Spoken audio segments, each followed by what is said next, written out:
هو إيه معنى جيدها؟ وإيه هو المسد؟ مع تفسير سورة المسد. لكن في الأول ما تنساش تدعمنا بلايكك الجميل وتشير الفيديو علشان غيرك يستفيد، فالدال على الخير كفاعله. سورة المسد من الصور المكية، ترتيبها في المصحف 111 وعدد آياتها 5. يقول الله تعالى: بسم الله الرحمن الرحيم: تبت يدا أبي لهب وتبت، معناها أي خسرت وهلكت. والرد ده جاء من الله سبحانه وتعالى على أبو لهب، فعندما قال لرسوله الكريم صلى الله عليه وسلم: وأنذر عشيرتك الأقربين، صعد إلى جبل الصفا وبدأ ينادي: يا بني قريش، يا بني عبد مناف، يا بني فلان، يا بني فلان، وأخذ يناديهم. وعندما تجمعوا قال لهم رسول الله صلى الله عليه وسلم: أخبرتكم أن خلف هذا الجبل جيش مصبحكم، يعني هيهجم عليكم في الصباح، أمصدقية أنتم؟ يعني هتصدقوني؟ فكان رد قريش كلها: ما جربنا عليك كذبا قط، يعني عمرنا ما شفناك بتكذب علينا.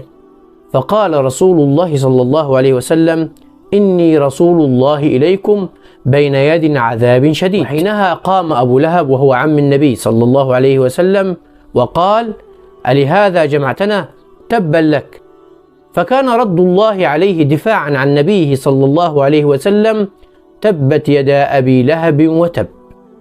يدا أبي لهب وهي يد أبو لهب هو عم النبي صلى الله عليه وسلم، وكان اسمه عبد العزة وكنيته أبو لهب، وسمي بأبو لهب لجماله ووضاءته. وده عكس طبعا اللي بيصوروه لك في الأفلام والمسلسلات بأن أشكالهم مش عارف عاملة ازاي وشكلهم وحش.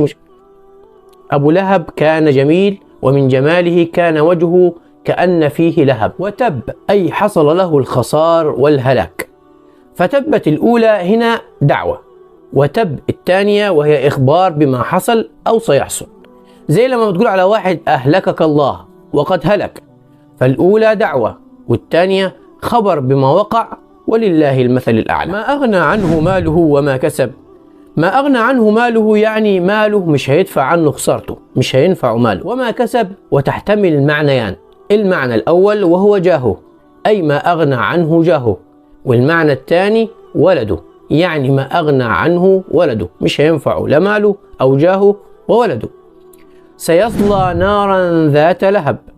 سيصلى نارا أي سيدخل نارا يقاسي من حرها الشديد. ذات لهب وهي نار متأججة ومتقدة. وامرأته حمالة الحطب. وامرأته المقصود بها زوجة أبو لهب، وهي أم جميل قبحها الله، وهي التي كانت تؤذي النبي صلى الله عليه وسلم. حمالة الحطب لها معنيان، المعنى الأول وهي أنها كانت تحمل النميمة والفتنة لرسول الله وتدور بها بين الناس. أما المعنى الثاني وهي أنها كانت بتضع الحطب والشوك على ظهرها لتؤذي به النبي صلى الله عليه وسلم. في جيدها حبل من مسد. جيدها أي عنقها، حبل من مسد. المسد وهو ليف شديد خشن ترفع به في النار ثم ترمى. والصورة تحمل مصيبة وتحمل إعجاز. المصيبة بالطبع وهي على أبو لهب وامرأته حمالة الحطب، فقد نفذ أمر الله وأصبحا من أهل النار وهما على قيد الحياة. أما الإعجاز وهو إخبار القرآن على لسان النبي صلى الله عليه وسلم بأن أبو لهب وامرأته من أهل النار وأنهم لن يسلموا، فقد صدر أمر الله فيهما. فلو كان في عقل أبو لهب ذرة من تفكير لأسلم، ولكن هذا لن يحدث بإخبار الله سبحانه وتعالى. هذا والله أعلى وأعلم. دمتم في أمان الله، صلوا على رسول الله، ما تنسوش اللايك والشير، ونشوفكم على خير. السلام عليكم.